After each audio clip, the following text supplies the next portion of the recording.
Youth समझता है, इतना छोटा बच्चा ये समझता है कि यार मैं खुद को काबिल कैसे बनाऊं, मैं अपने लिए क्या करूं, मैं एक जॉब ढूंढूं, मैं एक बिजनेस बनाऊं। आप समाज सेवा में लग गए। मेरा सबसे पहले जुड़ाव शराबबंदी आंदोलन में हुआ। तो आपने शराब बंद करवा दी बिहार में। सबसे बड़ा ये 2047 में विकसित भारत की ओर ये लोगों के अंदर एक भाव आना, तो इसकी तरफ भक्ति भी बढ़ती चली जाती है। अगर आपके पास गुरु अच्छा है, आपका स्वभाव अच्छा है, मेंटर्स आपके पास अच्छे हैं, तो आप आगे बढ़ सकते हैं। आपके लिए शिक्षा का क्या महत्व है, यानी आप कैसे समझते हो कि एजुकेशन क्या है?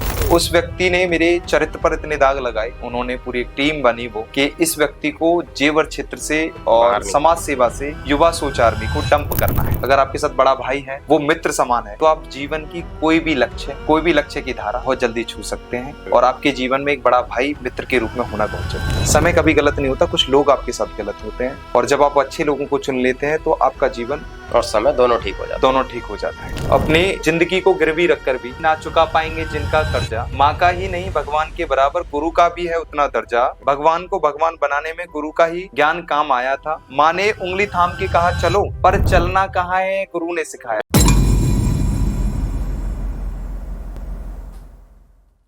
नमस्कार दोस्तों, स्वागत है एक और पॉडकास्ट में आप सभी का।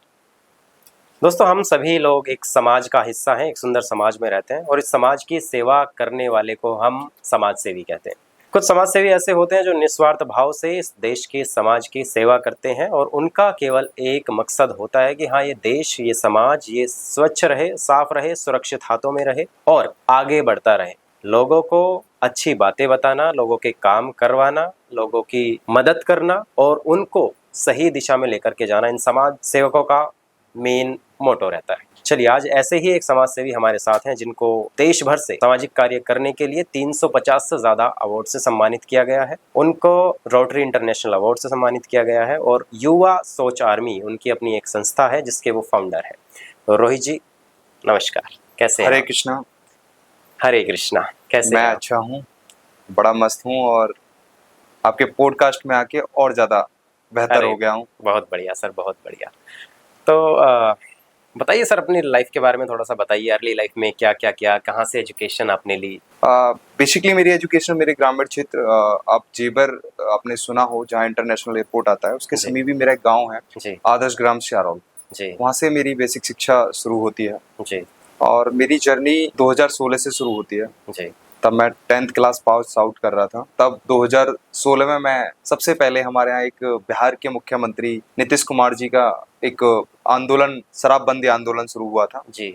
मेरा सबसे पहले जुड़ाव शराबबंदी आंदोलन में हुआ। तो आपने शराब बंद करवा दी बिहार में? बिहार में शराब का तो नहीं पता, लेकिन जिस क्षेत्र में जब 2016 में आंदोलन जब शुरू हुआ तो मेरे क्षेत्र जेवर से शराब बिल्कुल बंद हो चुकी थी। ओके। और किसानों की सबसे मुख्य प्राथमिकता यही थी कि हमको शराब को कैसे बंद किया जाए, क्योंकि यूथ जो है सबसे ज्यादा नशे की लत में था और ना कि वो शिक्षा की तरफ बढ़ रहा था।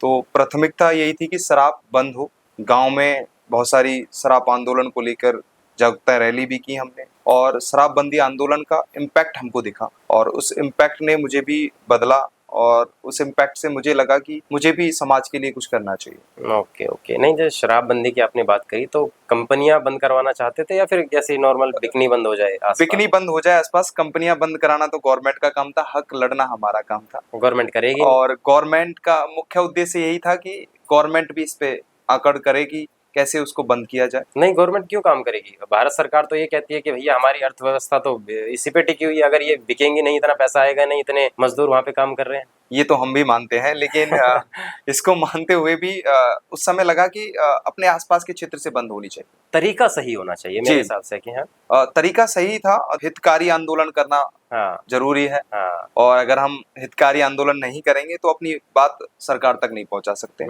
ऐसा कोई भी हमारे पास सॉल्यूशन नहीं है जो सरकार तक हमारी बात पहुंच पाए। तो हितकारी आंदोलन ही ऐसे होते हैं जो कि आपकी आवाज सरकार तक पहुंचा सकते। आपने बताया 2016 में आपने ये काम शुरू किया।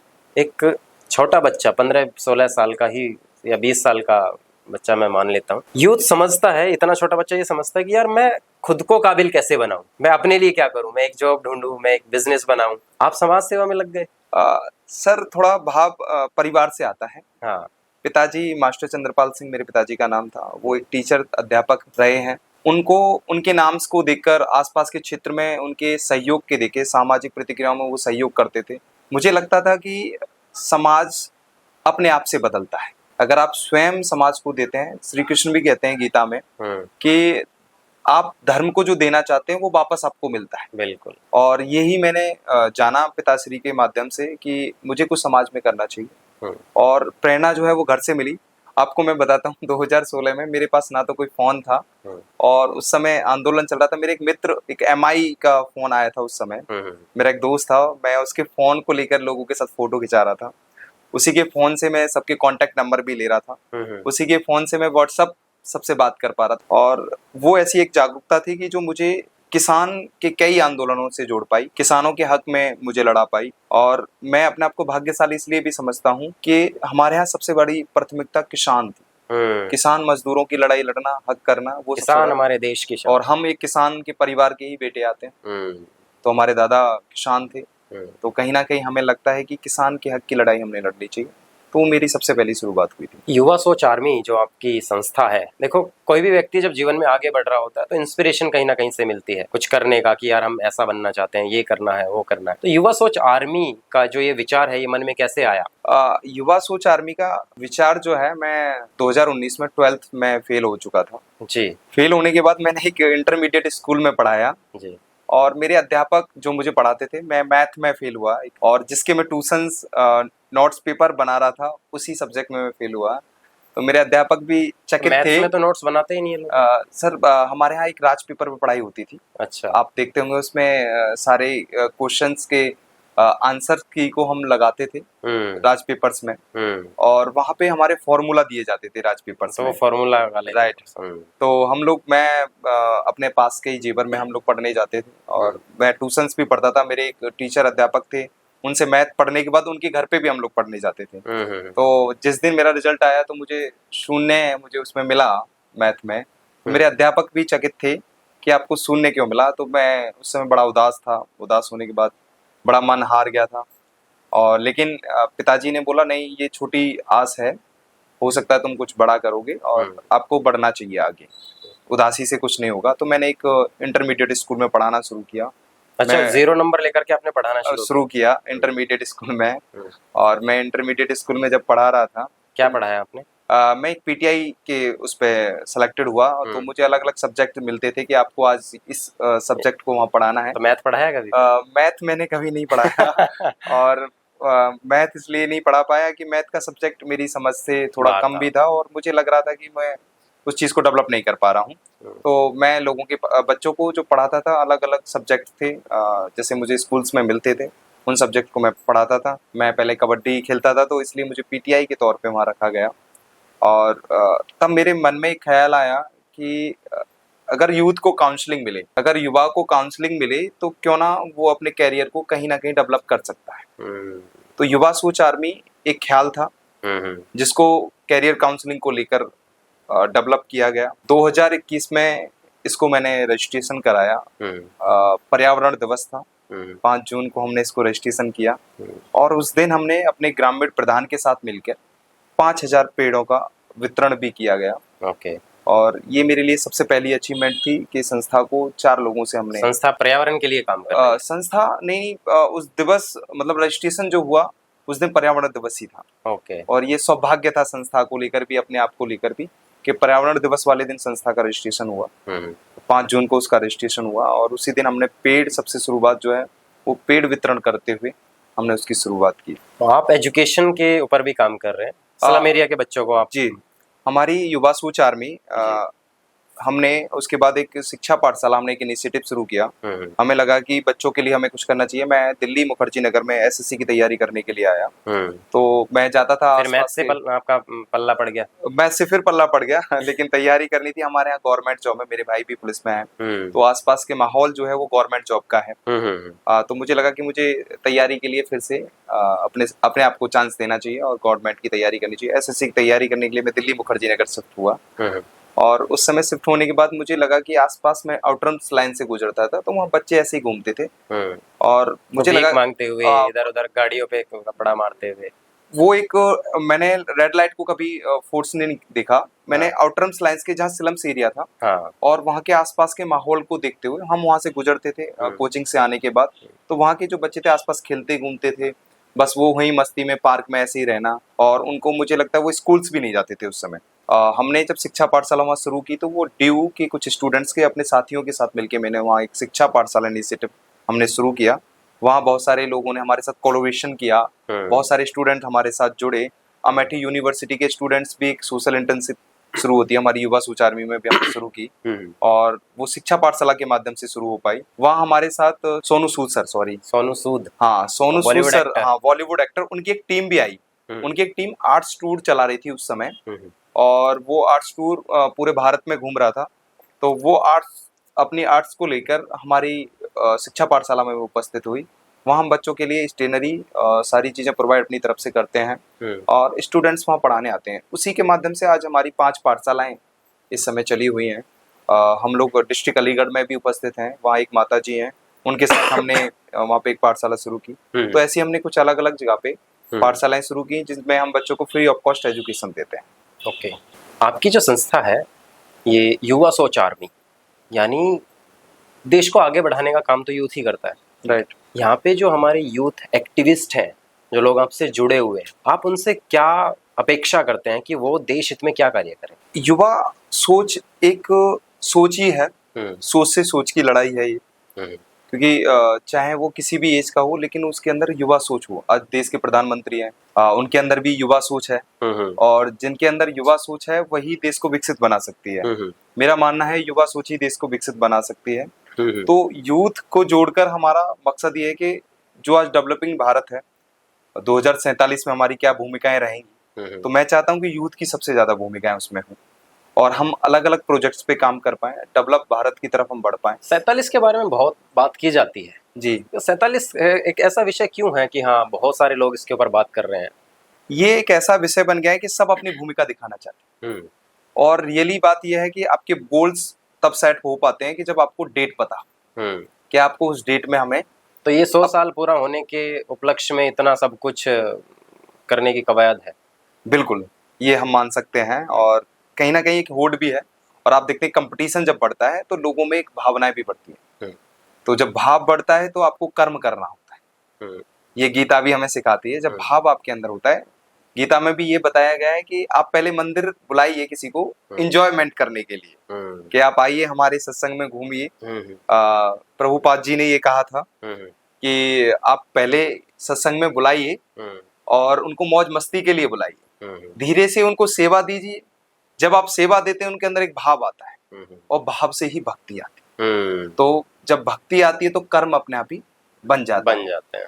तो ये भाव हमारे अंदर होना चाहिए, और सबसे बड़ा ये 2047 में विकसित भारत की ओर ये लोगों के अंदर एक भाव आ रहा है, तो इसकी तरफ भक्ति भी बढ़ती चली जाती है। तो युवा सोच आर्मी विकसित भारत की ओर एक अनोखी पहल है, एक कदम है हमारा, कदम है आपका, जहाँ से आप चाहते हो कि युवा लोग आपसे जुड़े जी, और वो शिक्षा, योग, स्वास्थ्य और वुमेन एम्पावरमेंट जैसी चीजों के ऊपर बिल्कुल काम करें जी, और सहयोग में मतलब देश को आगे बढ़ने में सहयोग दें जी। मेरा एक निजी सवाल है जो अक्सर मैं सुनता हूँ लोगों से, फिर मैंने इसको अपना निजी इसलिए बना लिया, जैसे आप जैसे सोशल एक्टिविस्ट से मिलना होता है तो मैं अक्सर पूछ लेता हूँ जी।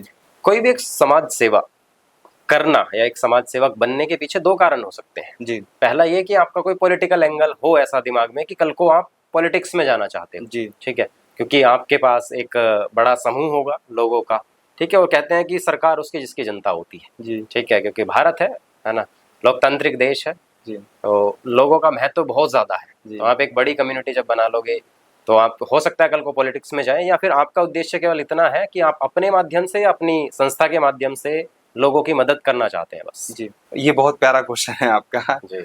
और लीडरशिप हमें जो है हनुमान जी से सीखना चाहिए जी। हनुमान जी लीडरशिप सिखाते हैं और मैं उस लीडरशिप को फॉलो भी करता हूँ उनका। आपने देखा होगा जब लक्ष्मण जी मूर्छित हो गए थे उस समय सब लोग आपस में देख रहे थे कि कौन बूटी लेने जाएगा, तो हनुमान जी ने कहा मैं जाऊंगा।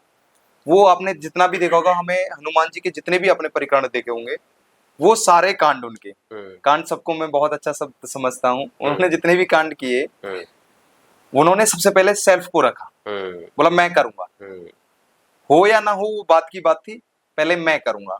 तो लीडरशिप हमें हनुमान जी सिखाते हैं कि हमें कैसे करना चाहिए, और जब उनको छोटा बनना था और कब उनको बड़ा बनना था वो उनकी लीडरशिप दिखाती थी। उनके फैसले थे। जी बिल्कुल। और ये लीडरशिप हमें अपने जीवन में उतारनी चाहिए, और हनुमान जी की ये लीडरशिप मुझे सिखाती है कि मेरा कोई राजनीति का भी वर्चस्व नहीं है, और मैं चाहता हूँ कि एक अच्छा इम्पैक्ट सोशल लोगों को देखा जाए, सोशल सोसाइटी में यूथ आए, अपना 2% सभी दे पाए समाज को, और समाज को अगर आप 2% देते हैं तो वो आपको वापस मिलता है। और ये हम आध्यात्मिक ज्ञान से सीखते आ रहे हैं कि आप अपना 2% देते हैं तो फल स्वरूपी फल आपको मिलता है, और हमें अपना ज्ञान रूपी समय देना चाहिए।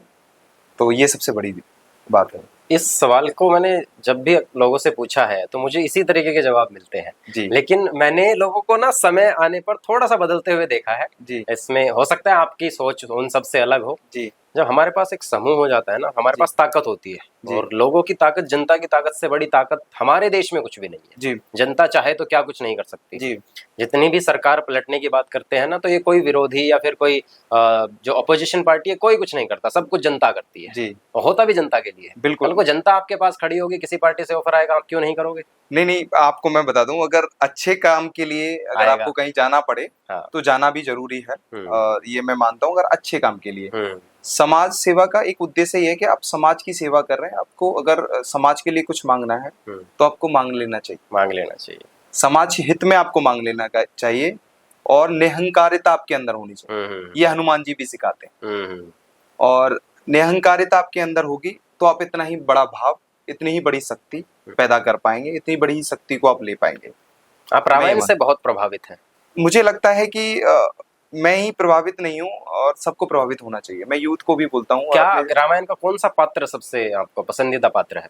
मैं ये चाहता हूँ कि श्री राम का कोई भी रूप, कोई भी कण, कोई भी कण 1% से कम परसेंटेज अपने रूप में हो आ पाए, या भाई के रूप में, या एक पति के रूप में। रोहित जी, जब भी हम बिल्ड कर रहे होते हैं खुद को या किसी संस्था को या अपनी जिंदगी को, तो सब जगह चैलेंजेस बहुत आते हैं। युवा सोच आर्मी को जब आप बिल्ड कर रहे थे या करने वाले थे, तो मुझे कुछ वैसे चैलेंजेस जानने हैं जो जिनसे आपने लड़ाई की है संस्था को बढ़ाने के लिए, बनाने के लिए। सबसे पहला चैलेंज जो है वो अपने घर से ही शुरू होता है। आप देखते होंगे परिवार से ही वो शुरू होता है। और मैं आपको बता दूं, जब मैं संस्था, मुझे जो पैसे मिलते थे पॉकेट मनी को लेके, दोस्तों के साथ मस्ती करने के लिए और अपने एंजॉय के लिए, तो वो पैसे में अधिकतर इन्वेस्ट जो है वो सोशल सोसाइटीज में करता था। बच्चों के लिए बुक्स लेना, बच्चों के लिए कुछ खाने की चीजें लेकर उनको वितरित करना, ये मेरा बड़ा शौक था। कपड़े, पुराने कपड़ों को उनको इस्त्री करके नए कपड़े की तरह बनाना, उनको वितरित करना, ये मुझे बड़ा अच्छा लगता था। और मुझे बहुत सारे इवेंटों में लोगों से मिलना, नई जर्नी में जाना, यात्राओं में जाना बड़ा। आप अगर मैं आपसे भी ये कहना चाहूंगा, आपको भारत को भ्रमण करना चाहिए। मैं पूरा घूम और मुझे लगता है, और ये अच्छी बात है, आप पूरा घूम चुके हैं। और मैं कोशिश कर रहा हूँ उसको पूरा घूमने की। जी जी। अगर आप नए नए कल्चर्स में जाते हैं तो आपको एक अनुभव मिलता है। बिल्कुल। और जैसे मैं अभी रिसेंटली एक यात्रा करके आया जगन्नाथपुरी, और मैं ये निमाई पाठशाला के साथ में गया। श्री महाराज श्री पुण्य गोस्वामी जी हैं, उनके साथ मैंने ये यात्रा की। और माता श्री रेणुका गोस्वामी जी, वो एक निमाई पाठशाला चलाती हैं। तो 700 लोगों का एक टूर गया। मैंने उस टूर से और उस यात्रा से एक चीज सीखी, सरलता, व्यवहारिक सरलता, विचार सरलता, और एक धर्म रक्षक सरलता। मैंने तीनों चीजों को वहां सीखा। आप ये समझ सकते हैं, आपने बहुत सारे संतों को देखा होगा, बहुत सारे कथावाचकों को देखा होगा, आसपास फोर्सेस है, आसपास पुलिस लगी हुई है, 4-4 गाड़ियां आगे हैं, 5-5 गाड़ियां पीछे चल रही हैं। मैंने उनसे एक सरलता सीखी। वो महाराज श्री, विदेशों में भी कथाएं होती हैं महाराज श्री की, और करोड़ों लाखों भक्त उनके हैं, और वो इस भाव से लोगों से गले मिल रहे थे, इस भाव से लोगों को खाना खिला रहे थे, भाव से उन लोगों से प्रेम कर रहे थे, और यात्रा के हर एक मंदिर की व्याख्यान वो कर रहे थे। जगन्नाथपुरी अगर आप जाएं, और जगन्नाथपुरी एक ऐसा प्रेजेंट का और कलयुग का अवतार है जगन्नाथ जी, और कलयुगी अवतार का दर्शन करने का एक परम सौभाग्य मिले तो वो करना चाहिए। और वहां से आपको एक एनर्जी मिलती है कि तभी हमारे यहाँ कहते हैं कि भगवत गीता हमें पढ़नी चाहिए, और हमको श्री राम को भी जीवन में उतारना चाहिए। वो इसीलिए उतारना चाहिए कि लीडरशिप अगर आपको सीखनी है, सरलता आपको सीखनी है, जो व्यक्ति सरल होगा बुद्धिमानी व्यक्ति सरल होते हैं, और जिनके अंदर कुछ नहीं होता है और जिनके अंदर कुछ प्रवृत्तियां नहीं होती हैं वो अहंकारी होते हैं। तो सरलता आपको बुद्धिमानी व्यक्तियों के अंदर लेकिन मिलेगी। रावण में बुद्धिमत्ता भी थी और अहंकार भी था। रावण के अंदर एक भाव भी था, भक्ति का। भक्ति कभी आपको घमंड नहीं सिखाती, भक्ति आपको ताड़ती है। और श्री राम सीता जी को वनवास लेके जाना के बीच में से लेके जाना, वनवास के बीच में से लेके जाना, वो उसकी भक्ति का भाव विनाश की ओर था। तो उसको विनाशकारी बुद्धि प्रचलन में लेकर आई। तो ये सबसे बड़ा उसका दुर्भाग्य था। और उसके अंदर ज्ञान था। ज्ञान, भक्ति चीज सिखाती है कि हमें किस समय किस शब्द का उपयोग करना चाहिए, किस समय किस कड़ का उपयोग करना चाहिए। तो रावण का जो कड़ था उस समय, उनको लेकर आना, सीता जी को अपहरण करना, वो उसको मृत्यु की ओर ले जाता और उसको स्वर्ग मृत्यु पानी थी। तो श्री राम उसको पता था कि एकमात्र रास्ता है, एकमात्र रास्ता है। और वो बुद्धिमानी था। आपने सुना भी होगा कि श्री राम ने लक्ष्मण से कहा कि तुम्हें कुछ ज्ञान की बात सीखनी है तो उन्हें रावण के पास जाना चाहिए। और ये भी कहा जब मृत्यु हो गई कि इनके पैर छू लेने चाहिए। बिल्कुल। और उन्होंने छल कपट से कहा कि नहीं, मैं क्यों छूंगा उसके पैर। तो उन्होंने कहा यही तो बुद्धिमानी की प्रवृत्ति है और ये हमें सिखाती है। तो श्री राम का ये कड़ हमें सिखाता है कि हमें कैसे सरल रहना चाहिए। चलिए, बहुत बढ़िया। लेकिन चैलेंजेस के बारे में मैं कुछ जानना चाह रहा था आप चैलेंजेस के बारे में आप जानना चाह रहे थे, जो मेरे जीवन में चैलेंजेस आए। मैं आपको बताता हूँ युवा सोच आर्मी को बिल्ड करने के लेकर। और युवा सोच आर्मी को बिल्ड लेकर सबसे बड़ा आता है आर्थिक प्रॉब्लम जो आती है कि आप कैसे कर पाएंगे। मैंने छोटे छोटे अमाउंट से अपनी प्राथमिकता शुरू की। मैंने सबसे पहले ट्रेडमार्क कराया। एक युवा सोच हमारा इनिशिएटिव था, इसमें हम टॉक सीरीज करना चाहते थे, लोगों से बात करना चाहते थे। उसको ट्रेडमार्क कराने के लिए मैंने जो मुझे पैसे घर से मिलते थे वो पैसे मैं इन्वेस्ट अपनी युवा सोच आर्मी के लिए करता था। और हमने जब युवा सोच आर्मी को शुरू किया तो हम लोगों ने कंट्रीब्यूशन करके कुछ पैसे इकट्ठे किए, युवा सोच आर्मी को रजिस्टर्ड किया। और मैं मानता हूँ कि चैलेंजेस जो थे युवा सोच आर्मी को लेके, सबसे बड़ा चैलेंजेस मुझे आता है कि आपके पास मेंटरशिप ना होना। मैं यहाँ एक चीज कहूंगा कि ये हनुमान चालीसा में भी आता है, गुरु चरण सरोज रज निज मुकुर सुधारी पन रऊ रगर विमल जसु जो त्यागी फल चारी। तो इसमें हमें एक चीज सिखाई जाती है कि अगर आपके पास गुरु अच्छा है, आपका स्वभाव अच्छा है, मेंटर्स आपके पास अच्छे हैं, तो आप आगे बढ़ सकते हैं। मेंटर्स जिनके पास नहीं होते हैं, गुरु जिनके पास नहीं होते हैं, उनकी प्रवृत्तियां बढ़ना बड़ी मुश्किल होती है। मुझे मेंटर्स बहुत अच्छे मिले युवा सोच आर्मी को बढ़ाने में। जैसे मैंने आपको बताया, एक एडिशनल कमिश्नर थी अमनप्रीत, वो उन्होंने हमें पैड डिस्ट्रीब्यूशन में हेल्प किया और उन्होंने मेंटरशिप में हमने उनकी में काम किया। मेजर जनरल जीडी बक्सी, उनका हमें मेंटरशिप मिला, क्योंकि आपके जितने अच्छे गुरु और जितने अच्छे मेंटर्स होंगे वो सबसे महत्व करता है। और युवा सोच आर्मी को बिल्ड करने में मेंटर्स की भूमिका ज्यादा रही। और मैं यहाँ एक लाइन भी आपके सामने कहूंगा कि अपनी जिंदगी को गिरवी रखकर भी ना चुका पाएंगे जिनका कर्जा, जिंदगी को गिरवी रखकर भी ना चुका पाएंगे हम जिनका कर्जा, माँ का ही नहीं भगवान के बराबर, माँ का ही नहीं भगवान के बराबर, गुरु का भी है उतना दर्जा। भगवान को भगवान बनाने में गुरु का भी ज्ञान काम आया था। भगवान को भगवान बनाने में गुरु का ही ज्ञान काम आया था। माँ ने उंगली थाम के कहा चलो, पर चलना कहाँ है गुरु ने सिखाया। बिल्कुल सही बात है। तो श्री कृष्ण अर्जुन को सिखाते हैं, जिस समय व्याकुल हो जाते हैं अर्जुन जी, श्री कृष्ण उनको अपना विराट रूप दिखाकर और एक ज्ञान की प्रवृत्ति देते हैं कि तुम्ही को विजय पानी है और तुम्ही को इस दिशा में बढ़ना है आगे। तो ये गुरु और मेंटर्स की वो सारथी बन गए, सारथी जी। मेंटर्स आपको सारथी बनकर या आपके पीछे चलकर या आपके साथ चलकर, वो कहीं ना कहीं मेंटर्स का एक रूप होता है। अलग अलग रूप में हर व्यक्ति के जीवन में मेंटर्स का एक अपना रोल होता है। माता पिता भी आपके लिए एक मेंटोर से गुरु होते हैं। पहले गुरु वही होती है, माता पहले गुरु होती है। बिल्कुल। युवा सोच आर्मी शिक्षा के क्षेत्र में भी काफी अच्छा काम कर रही है। तो जो बच्चे आपके साथ अभी जुड़े हुए हैं, पहले तो मैं ये जानना चाहता हूँ कि नंबर क्या है, कितने बच्चे अभी आपके साथ जुड़े हुए हैं? युवा सोच आर्मी के साथ बहुत सारे सोशल इंटर्न्स आते हैं हमारे यहाँ, और अमेठी जैसे ड्यू जैसे कैंपस से हमारे यहाँ बच्चे इंटर्नशिप करते हैं। सोशल इंटर्नशिप का मकसद हमारे यहाँ क्या है कि व्यक्ति स्वयं को पहचाने और स्वयं की शक्ति को युवा पहचाने। सोशल इंटर्नशिप में हम सिखाते हैं कैसे वो पर्यावरण को लेकर, शिक्षा को लेकर काम कर पाए। अक्रॉस हमने 1000+ स्टूडेंट्स को इंटर्नशिप कराई है, और इस समय प्रेजेंट्स में हमारे यहाँ जो है 200+ स्टूडेंट्स वर्किंग कर रहे हैं सोशल इंटर्नशिप के माध्यम से, जो कि पर्यावरण को लेकर, शिक्षा को लेकर, और अपने अलग अलग टॉपिक्स हमारे हैं। जैसे एक हमारा नारी सासी है, महिला एम्पावरमेंट पे हम लोग काम करते हैं, जिसमें हमने कुछ सिलाई सेंटर्स ओपन किए हुए हैं, और कुछ वृद्धा आश्रम से हमारा कोलैबोरेशन है, उनसे जुड़े हुए हैं हम लोग, वहाँ पर वो सेवा देते हैं अपनी। तो सबसे भाव जो है हम लोग सेवा सिखाते हैं।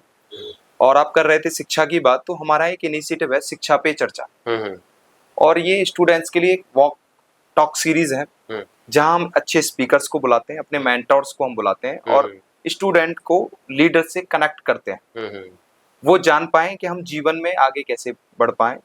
और आज जो है भाग दौड़ती दुनिया है, पेरेंट्स भी जो हैं बच्चों की तरफ ध्यान नहीं दे पाते हैं, ज्यादा नहीं दे पाते। बिल्कुल, अधिकतर यही हो रहा है कि शाम को बच्चा आया, ट्यूशन चला गया, उसके बाद पेरेंट्स उससे खुल के बात भी नहीं कर पा रहे हैं। तो दोस्ती का एक भाव बताया है, लेकिन वो दोस्ती का भाव अभी व्याकुलता से आ नहीं रहा है।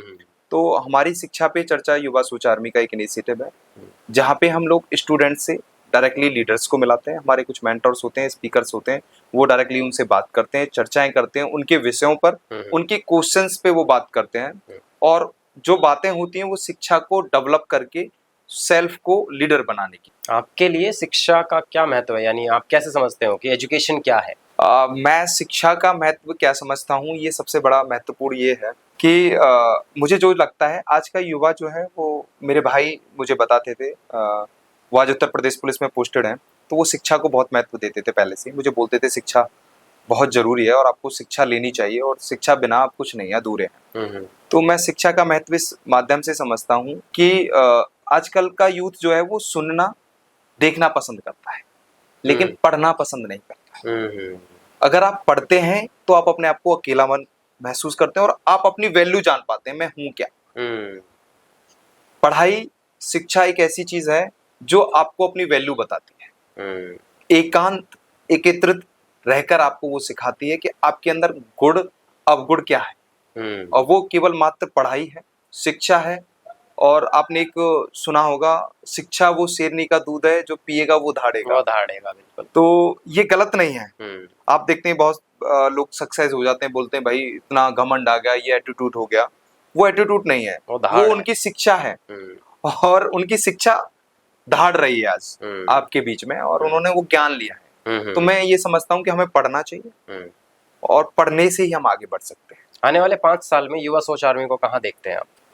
मैं युवा सोच आर्मी को देखता हूँ कि हम मिलियंस लोगों की खुशी में शामिल हो पाएंगे।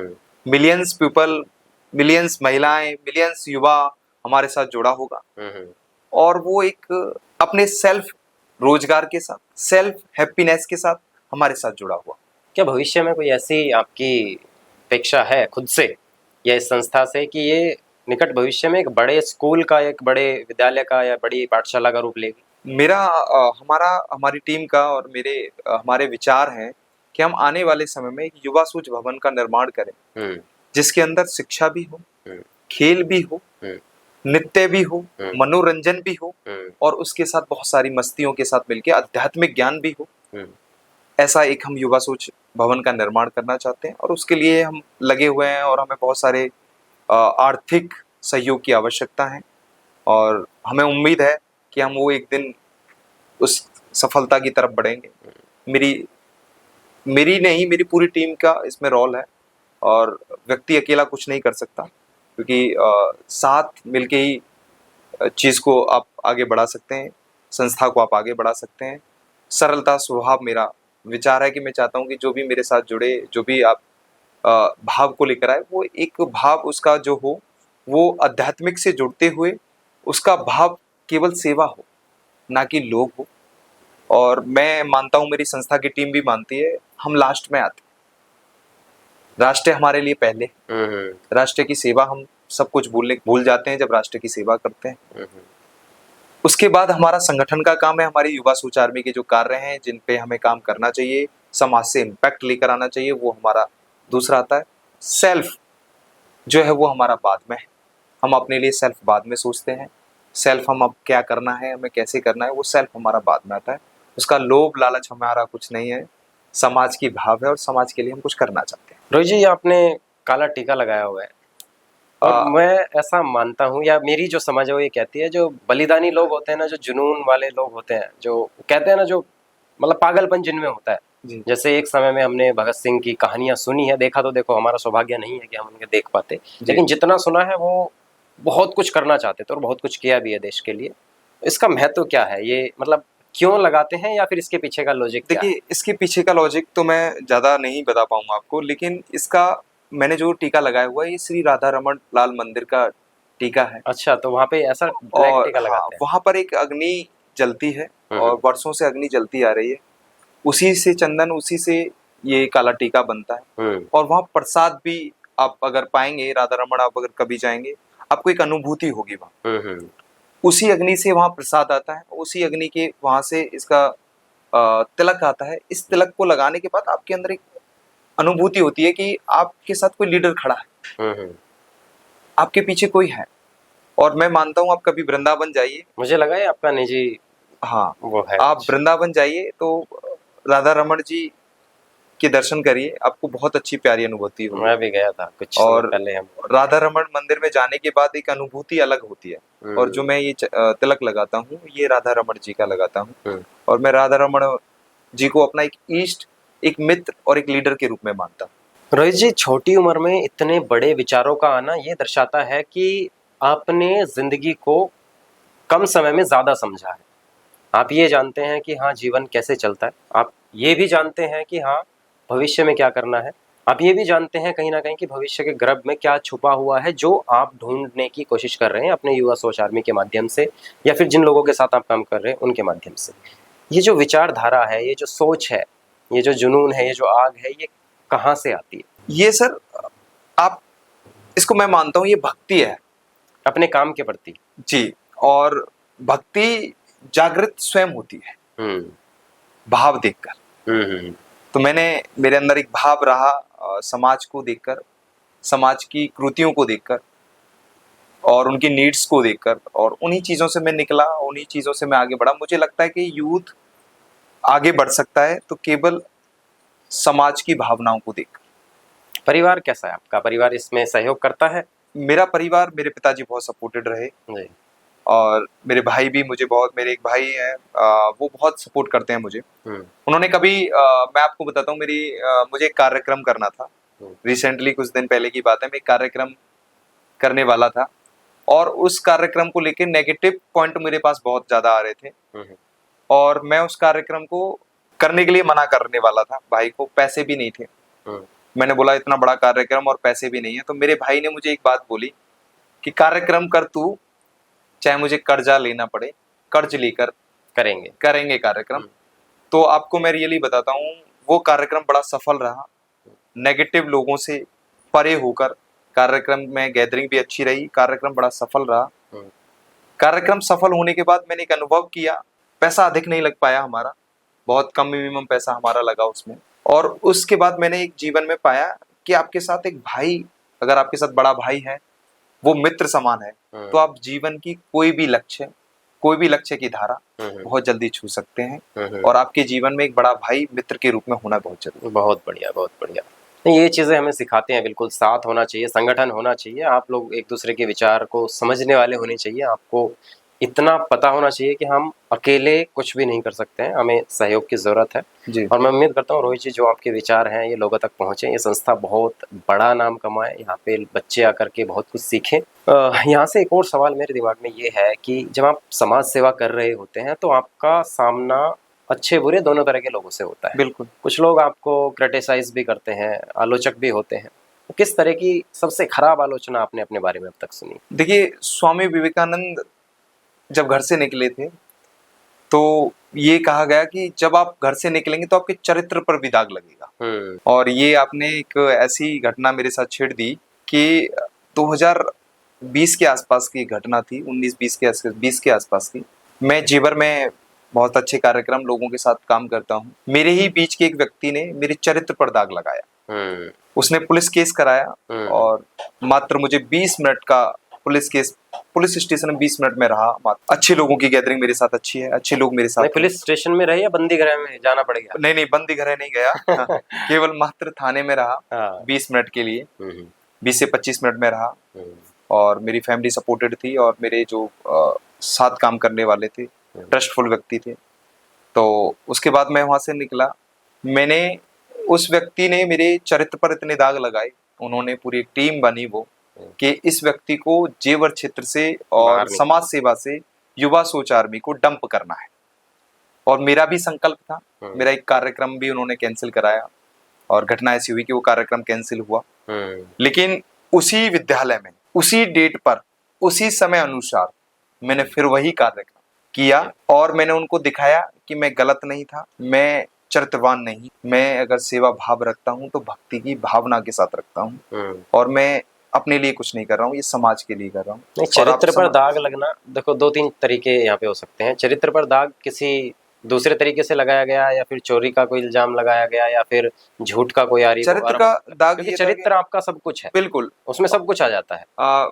चरित्र का दाग जो था वो उन्होंने अपनी एक लड़की के केस में मुझे लगाया गया कि बोले कि नहीं इन्होंने छेड़छाड़ की है और उन्होंने वीडियोस और ये सब बनाई और हमारे साथ एक ग्रुप पूरा मारपीट की गई और वो मेरे लिए बड़ी दुख घटना थी। उस समय बहुत ज्यादा हताश हो गया था कि मुझे एक ग्रुप ने बुलाया, किसी बहाने से बुलाकर मुझे पीटा, उसकी वीडियो बनाई और उस वीडियो को वायरल किया, लोगों तक पहुंचा कि ये जो है ना लड़की के साथ छेड़छाड़ ये लड़की के साथ छेड़छाड़ कर रहा था। और वो मैं आपको क्या बताऊं, वो मुझे ये फील कराई उन लोगों ने कि मैं मृत्यु के समीप आ जाऊं इतना काम करने के बाद। पर लेकिन उसमें मेरे भाई का, मेरे परिवार का बहुत ज्यादा रोल रहा कि तुम अच्छा काम कर रहे हो और तुम इतनी बुक्स देखते हो, इतनी चीजें पढ़ते हो, इतने लोगों से मिलते हो, तो ये चीजें केवल तुम्हारे साथ नहीं, ये हर किसी के साथ है और ये होती आई है।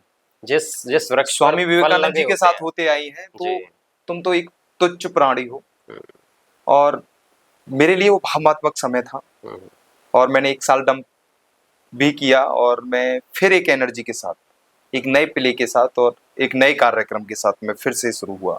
शिक्षा पाठशाला उसके बाद मैंने शुरू की और शिक्षा पाठशाला शुरू करने के बाद मैंने शिक्षा पे चर्चा कार्यक्रम किया उसी विद्यालय में जहाँ मेरा कैंसिल हुआ और उसी क्षेत्र में, जिस क्षेत्र में मुझे दाग लगाया गया।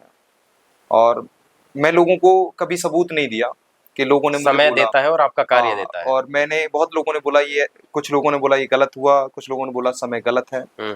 मैंने एक बात सीखी कि समय मेरा गलत नहीं था, कुछ लोग गलत थे मेरे साथ। समय कभी गलत नहीं होता, कुछ लोग आपके साथ गलत होते हैं और जब आप अच्छे लोगों को चुन लेते हैं तो आपका जीवन और समय दोनों ठीक हो जाता है। खैर कोई बात नहीं है, ये तो सबके साथ होता रहता है और कहते हैं कि भैया उसी वृक्ष पे पत्थर मारे जाते हैं जिस पे फल लगे होते हैं। बिल्कुल। तो ऐसा हर किसी व्यक्ति के साथ है। आलोचना उसी की होती है जो कार्य कर रहा होता है समाज के हित में या देश हित में या फिर अपने निजी जीवन को अच्छा बनाने की कोशिश कर रहा होता है। आलोचनाएं सब जगह हर एक व्यक्ति को झेलनी पड़ती है।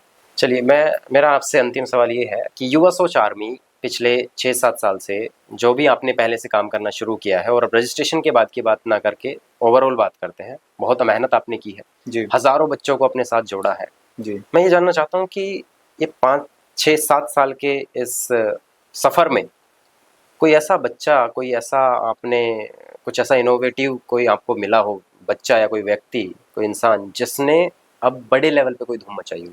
मैं आपको बताता हूँ, हमारे साथ एक अनंत देव नाम से एक स्टूडेंट सोशल इंटर्नशिप के लिए जुड़ा जी। आज मैं उसको देखता हूँ, वो विदेशों की संस्थाओं में लेक्चर्स देता है। ग्रेट। और उसको देख के अभी मैं एक ड्यू के भारती कॉलेज में, मैं उसने ने इनवाइट कराया मुझे और मुझे बाद में पता चला कि वो हमारा स्टूडेंट ने मुझे इनवाइट कराया। मेरा उसमें टॉक सीरीज थी और उसमें सारे यंगर्स थे, वो मेरे साथ पैनल में बैठा था और उससे मुझे एक प्रेरणा मिली, एक सीख मिली कि आपको पता नहीं है आप किसके लिए सेवा करके जा रहे हैं और वो भाव आपको कब वापस मिलेगा और वो फलस्वरूप मिलता है। और वो मैं उस दिन जब मैं भारती कॉलेज ड्यू के कैंपस में बैठा और तब अनंत देव मेरे साथ बैठे थे, तो मैं स्टूडेंट से ही बोल रहा था कि हमको सोशल मीडिया छोड़ के थोड़ा जो हमारे साथ यंगेस्ट बैठा उसके पास आपको बात करनी चाहिए। अनंत देव को मैंने बताया कि ये ब्रांड है अपने आप, और अनंत देव जो है इस समय फॉरेन्स की कंपनियों के साथ, ऑर्गेनाइजेशनों के साथ और जुड़कर कोलैबोरेशन कर कर लेक्चर्स प्रोग्राम उनके चलते हैं, और उनके अलग अलग इनोवेट पे काम कर रहे हैं, वो अलग अलग मिशंस हैं उनके। और मैं देखता हूँ कि हमारी सोशल इंटर्नशिप का पहला ब्रांड मैं मानता हूँ जिसने अनंत ने वो काम किया है, और मैं अनंत को इसके लिए शुभकामनाएं भी देता हूँ आपके माध्यम से। और मेरे जीवन में मैंने एक बिटिया को भी देखा था। हम जब शिक्षा पाठशाला में पढ़ाते थे, बहुत छोटी बिटिया थी, वो आती थी पढ़ने के लिए, उसको कला बड़ी पसंद थी, चित्रकला। जब हमारे यहाँ सोनू सूद सर की टीम आई तो उसने तब भी टॉप कला बनाई थी। और मुझे लगता है कि रियली में जो बच्चे हैं वो ग्रामीण, स्लम्स, इन क्षेत्रों से निकलते हैं, उनकी कलाएं उनके अंदर होती हैं, पर लेकिन वो छुपी होती हैं। उनको निकालने के लिए एक मंच होता है, उनको निकालने के लिए एक प्लेटफॉर्म चाहिए आपको। और मैं आपको बता दूं, युवा सोच आर्मी वही प्लेटफॉर्म। आपके अंदर कोई भी कला है, हमारी टीम उस पर बात करती है, हम लोगों के साथ भाव से जुड़ते हैं, इसीलिए कि उनकी कलाओं को उस मंच तक पहुंचा पाएं जहां तक उनको जाना चाहिए। बहुत बहुत शुभकामनाएं रोहित जी, आपको, आपकी टीम को और युवा सोच आर्मी को। आप बहुत अच्छा काम कर रहे हैं देश हित के लिए, और धन्यवाद। बहुत बहुत धन्यवाद। और मैं श्री कृष्ण भगवान से, मेरे गुरु गोरखनाथ महाराज श्री से मैं प्रार्थना करता हूं कि आपका ये पॉडकास्ट, आपकी ये ऊर्जावान शक्ति इतनी ही ग्रोथ हो और आगे बढ़ती चली जाए। बहुत बहुत धन्यवाद। दोस्तों, आप में से कुछ लोग ऐसे भी हमारे चैनल पे आए होंगे जो स्लम एरिया के कुछ बच्चों को जानते होंगे, जो ग्रामीण क्षेत्र से होंगे, और जिनके पास ये मौका नहीं है कि वो कुछ बहुत ज़्यादा पैसा लगा करके या बड़ी संस्थाओं से जुड़ करके अपने टैलेंट को आगे लेकर के जाएं। अगर वाकई आपके पास कुछ ऐसा है जो आप लोगों को दिखाना चाहते हैं, आपको किसी प्रकार की कोई हेल्प चाहिए, आपके आसपास कोई ऐसा बच्चा है जिसको वाकई एजुकेशन की नीड है और वो पूरी नहीं कर पा रहा है, तो युवा सोच आर्मी एक शानदार प्लेटफॉर्म है जहाँ पर ये बच्चे आकर के अपने जीवन को सफल बना सकते हैं। रोहित भाई जैसे और भी लोग दुनिया में काम कर रहे हैं, लेकिन जहां तक हम पहुंच पाते हैं वहां तक हम पहुंचने की कोशिश कर रहे हैं। तो रोहित भाई की संस्था के बारे में डिटेल हम अपनी इस वीडियो के डिस्क्रिप्शन में देंगे, आप उनसे जुड़ सकते हैं। तब तक के लिए जय हिंद, जय भारत।